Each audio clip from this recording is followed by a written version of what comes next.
Hi everyone, and welcome back to Lesson 5, where we'll be looking at creating text and custom shapes.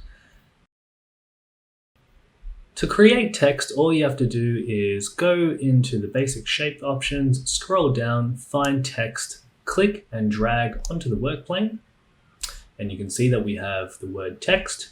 You can change that by clicking in the text box here and then inputting any other text you like to put in. So for example, I'll leave it at hi. Text is quite handy, especially if you want to put it on shapes. So for example, I'm going to grab a box. I'm just going to stretch this out a little bit. And then I might put the word hi and make it into a hole. Align the two together. Bring it all the way up to the top. And you can see that I can etch words into my shape, as you can see here. So that's just a handy tool or handy trick to remember with text. In the basic shapes, you can create custom shapes by changing a few of these properties here. So we know that length, width, and height will change the length, width, and height of shape, as the name suggests. But there are two other options, such as radius and steps, that are a little bit less obvious. Radius will change the smoothness of the edges. So you can see that I've got now radius 3.98, and the edge around my cube is a lot more smoother.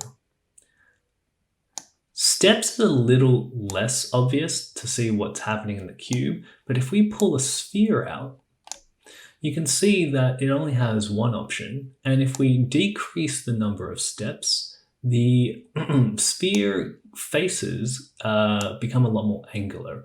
So the more steps we have, the more smoother or more spherical the sphere becomes.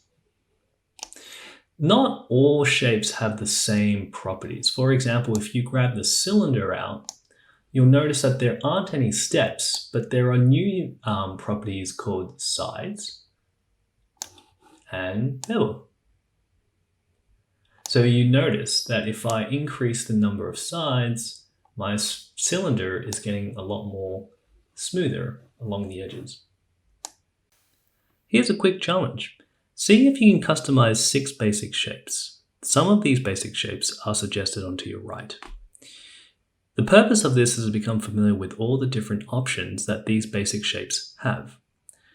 Quick challenge number 2, create a cube with the number 1 etched into one of the faces, as you can see in the example in the picture to the right as well.